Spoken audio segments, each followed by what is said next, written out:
Biden saying any politician told me that, voted the other way, didn't tell me the truth.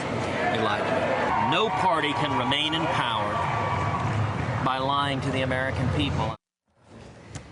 In the end, it was just 3 Republican senators who voted against health care reform, but it was enough to stop the bill in its tracks. Now the GOP faces a reckoning with an embarrassing failure in Congress and a failing presidency.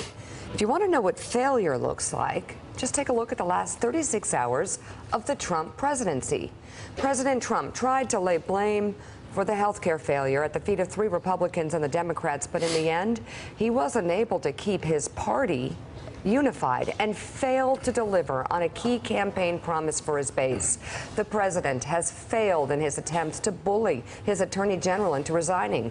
Jeff Sessions vowing to stay on as long as Trump sees that as appropriate. The president did succeed in unifying practically all of Washington against his treatment of the attorney general.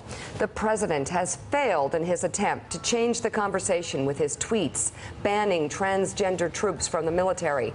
The chairman of the Joint Chiefs of Staff saying the Pentagon will not make any changes to its transgender policy until Trump clarifies what he meant. Quote, in the meantime, we will continue to treat all of our personnel with respect. In effect saying, no, Mr. President, no.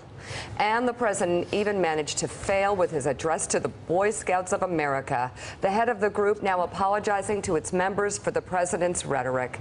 These are our lead stories this morning, despite the fact that Trump's communications director went on a profanity-laced tirade against members of the White House senior staff.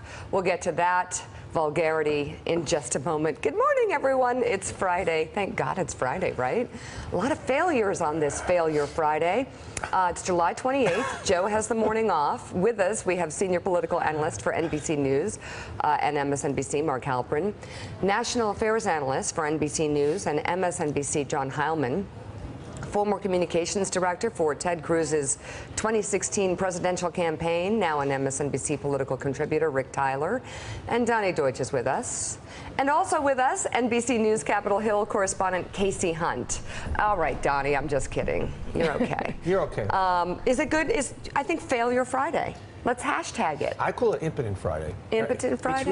It's really, it's so stunning with all of the huffing and puffing, I'm going to blow your house down. Yeah. How impotent and what a complete adjunct failure. I'm going to stick with failure. No, I'm going to stick with impotent because it's really, it is the actual word. He's actually, amidst all of this, and you know, you referred to the military as an institution, and the Senate as an institution, the Boy Scouts as an institution. Our structure is holding.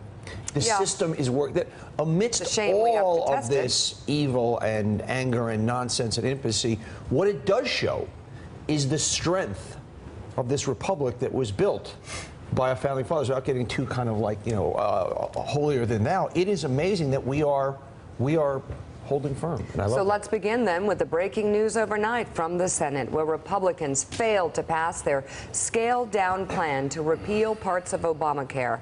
Republicans, again, could afford only 2 no votes from their caucus for the measure to pass.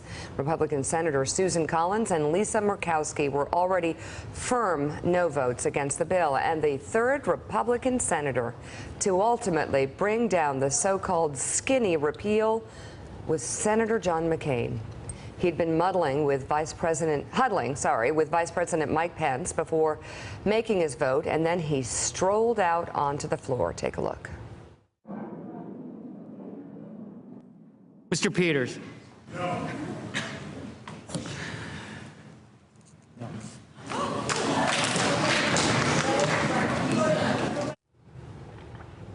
Shortly after the vote failed, President Trump tweeted, 3 Republicans and 48 Democrats let the American people down.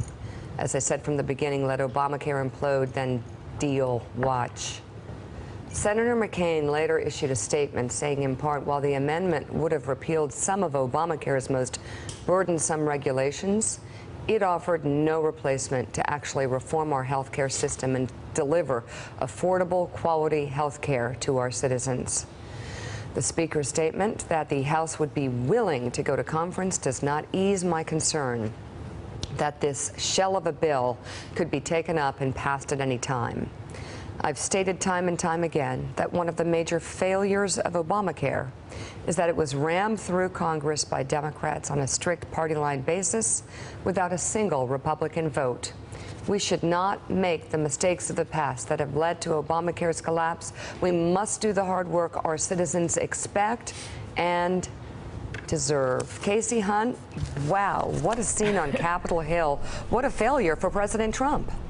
It was an incredibly dramatic night, Mika, and Senator McCain, the center of it all. He and Mike Pence huddling on the Senate floor, huddling in the cloakroom. Pence was there to cast that deciding vote. And ultimately, McCain, when he walked out, told reporters that he did it because he thought it was the right thing to do. And he had been talking with Chuck Schumer as well throughout the night, we were reporting, and it was really the surprise linchpin. I mean, he came back a few days ago after the president said, well, he's a crusty voice in Washington, but we need his vote. And McCain gave him that vote to start this debate. And then he took a lot of heat for it. People called him hypocritical. They said, oh, OK, John McCain, you talk a big game. He gave that very emotional floor speech, but you're not willing to follow through. And last night he followed through.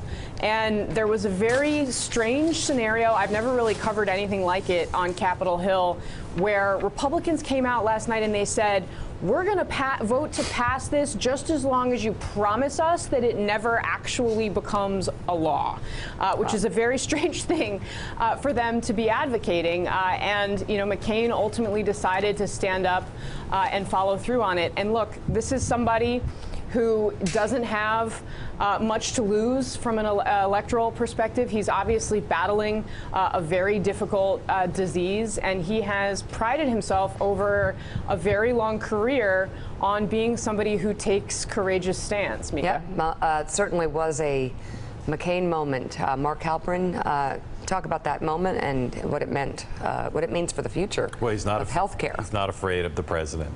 And he's not afraid of doing what he thinks is right.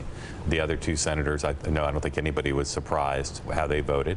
And what his worry was, as Casey suggested, is that no one knew what would happen if that measure had passed. No one really knew what was going to happen in the House. They tried to get assurances from Paul Ryan that the House wouldn't just pass this, but I think their fears were right. If that was the next step, was that bill came out of that Senate, it was possible that Paul Ryan would be left with no other solution but to just force the House to vote on that measure. And that measure, as Senator McCain and others said, that's not a policy.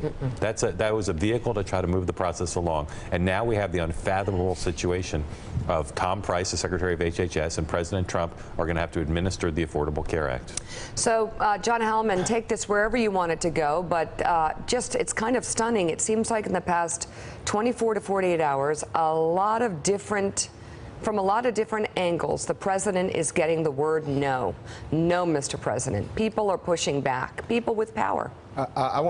Yes, there's no question about that. There's a lot of things to say about Donald Trump, and there's no question this is a huge failure for Trump, and there's no question that it's a great setback to his agenda, his possibility of getting things done for the rest of the year. This is a much larger thing than that. And it's not just a failure. It's an expose of the fundamental rot at the heart of the modern Republican Party. This is a party that spent 2 successive presidential cycles saying the most central thing that it was going to do was to repeal and replace the Affordable Care Act. The reason they failed is A, it's really hard to repeal an entitlement, but B, they didn't take seriously the job of what would happen when they eventually got into power. And they spent 8 years saying they were going to do this and never really seriously got down to the business of creating a workable alternative. And that is what this last 7 months has exposed. There was no alternative. There was no replacement. And in the end, that, as much as anything, doomed this. And you look at the party now, you say, look, this is what you guys said you were going to do. You were totally unprepared for it when the time came where you had total power over Washington, D.C. And if the Republican Party ever wants to be considered a governing party, it's going to have to look at the lessons of this and learn that it has to be serious and responsible. And if it's going to make promises, it has to try at least to keep them. I mean, 8 years. Failure. It's an unprecedented failure. It's a historic, for the Republican unprecedented, Party. yes. I mean, if you have that much time and you want something so badly, you might want to bring something to the table that could actually replace it. And they brought absolutely nothing. Not with any help by their president, though. And As we said earlier in the day, senators found themselves in the unusual position of advocating to pass a bill that they had no intention of having the president sign. Is the Senate going to pass something tonight? Well, I think they're pointed that way, trying to do something, but so far there's I haven't seen anything that's worthy of passage. The so-called skinny bill won't solve the problem, but it will get us to a place where we can solve the problem, which is the conference with the House of Representatives. So I expect to vote for that. The skinny bill as policy is a disaster. The skinny bill as a replacement for Obamacare is a fraud. Not only do we not replace Obamacare, we politically own the collapse of health care. I'd rather get out of the way and let it collapse than have a half-ass approach where it is now our problem. I'm not going to tell people back in South Carolina that this product actually replaces Obamacare, because it does not. It is a fraud. Rick Tyler, what happened to the effort to repeal and replace every step of the way? And by the way, you got to appreciate Lindsey Graham, who, when push comes to shove, always says exactly what it is. Yeah. He voted for it, but he said it was a failure. And he was in the unenviable position of saying, I'm going to vote for this, but I don't really want it to pass, and I need assurances it's going to pass. And McCain got those assurances too, but in the end, you could see McCain's speech in retrospect was basically telegraphing his vote. I mean, he was saying, look, let's debate the bill, but at the core what he was saying is let's return to regular order. That the Republican Party, the fraud really is, and I hate to say this about my party, the fraud was there was a repeal and replace. There wasn't. And it's embarrassing, and there's no leadership. And no one took the time to say, what happens if we get in power? Why aren't we a serious party? Right. And they had nothing to replace it with, and so here we are. The second problem is the president was a liability in the entire process. Even if they had something to replace it with, the president was a liability in terms, because he's got the bully pulpit. He's the one who can move. And he's revealed now that he doesn't have a constituency that can move the Congress to do his bidding. No. I'm trying to think of, at this point, somebody in Congress or in the cabinet, except for perhaps the foreign policy team, which I believe needs to have an intervention, as Richard Haass was saying yesterday, that the president has not undermined or thrown under the bus or let down. I mean, I think at this point, it's safe to say the world might be closing in on President Trump just a little bit. I don't know, and I don't say that hopefully, because I want the president to succeed. I'd go a step further. I think this presidency is effectively over. And if you look back to the different presidencies, look at Bill Clinton, right? He had a rough first 2 years. Right. Very difficult 2 years. Right. But after Oklahoma City, he was able to regain his footing and become presidential until he slipped on a blue dress. But setting that aside, this president cannot change. Nothing about his behavior tells me, since the beginning of this process, that he was going to change. And if he cannot change, and he cannot become presidential, and he cannot convince the majority of the American people to enact some legislative agenda that he wants passed, his presidency legislatively is effectively over. This healthcare debacle shows something also about his incompetence, in that he never understood the job of the presidency. He never understood the job of pushing legislation through. He tweeted, but he never got out there and did what he had to do going around the country to build steam behind what, in the end, was not even a bill. And he just continually, on a daily basis, beyond his absurd behavior, his pure incompetency for this job. Well, it's branding of a bad product. Every way, shape, or form. We're going to get, obviously, what's going on with Scaramucci and the staff. Every way a CEO can be failing. Whether it's lack of consistent message, whether it's lack of building a consistent team, whether it's lack of actually getting up and doing the job that has to be done either tactically, spiritually, or just even overall setting in any kind of agenda. He is an abject failure at CEO, and one of the reasons was, he got elected based on being a great CEO. He was never a CEO. It's a mom-and-pop organization. He never ran an organization. He never managed a big group of people. So it's ironic that when somebody like Barack Obama got in office, we said he's completely ill-equipped. He's done nothing but be a state senator.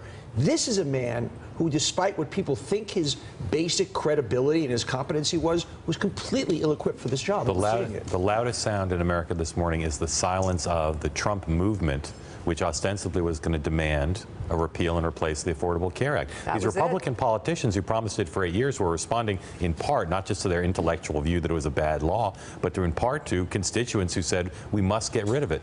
The president said, I'm leading a movement. And this morning, I don't have any sense that there's people out there outraged that the Senate failed. And, well, it is early in the day. Casey Hunt, the president promised to make America great again and give Americans the best health care ever.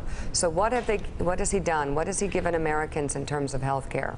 Well, look, Mika, to what Donnie was just saying, I think the difference here is that both Republicans in the Senate, or I should say, Republicans in Washington, they don't believe in President Trump. They're living with him, but they don't believe in him. When President Obama said to Democrats on Capitol Hill, take this tough vote for me at the beginning of my presidency, it was hard for a lot of them. But at the end of the day, they had an incredibly popular president who they believed in and who they were willing to go out and they were willing to sell his message. The only person that has done an event that I can recall where he stood up with people and said, hey, this is a great law, we have to do this, was the president. The Republicans in Congress were not doing it. And part of why this also fell apart is that the policy the president was pitching didn't line up with what he had said on the campaign trail to these people that Mark is talking about, to the people that voted for him and care about this. There's a reason these senators were looking at their states, even in conservative. West Virginia voted for President Trump by a wider margin than any state in America. And Shelley Moore Capito, the Republican senator from that state, was out there saying, I don't want to do this. And there's a reason for that. She was speaking to the concerns of Trump voters. And I think that helps explain exactly what Mark was talking about. I think also if the president is a bit stunned this morning, it's because the way he sort of existed and ran his business before this presidency, from my point of view, from the small parts that I was able to see, is that everybody was, yes, Mr. Trump, falling all over themselves to please Mr. Trump. And I think he thought that would happen in Washington with policy, that people would blindly just do whatever he says. And time again, I think he's finding that that's not how Washington works. They don't suck up to you for no reason. There was no co-equal branch in the Trump organization. No co-equal. Not management by consensus. No. But this is where you start to get to the discussion of all the other things that are going on in his administration, because the reality is, if this is a math issue, if President Trump had a 54% approval rating, they would be lining up to try to do his bidding. Absolutely. And they would be afraid of him, and they would want to suck up to him. All of those, the fact that he's had these other failures, that he has these other problems, the scandals that are enveloping him, the other ways in which he's violated norms and created controversy, those things this is a feedback loop. Yeah. If he were potent in other areas, this would have passed and people would have done his bidding. Yeah. So there are consequences that goes in a loop. And this is going to feed back into the administration. The administration is feeding into this. John, thank you for saying he wasn't potent, because that was another way of saying what I was saying. Oh. Thanks for checking out MSNBC on YouTube, and make sure you subscribe to stay up to date on the day's biggest stories. And you can click on any of the videos around us to watch more from Morning Joe and MSNBC. Thanks so much for watching.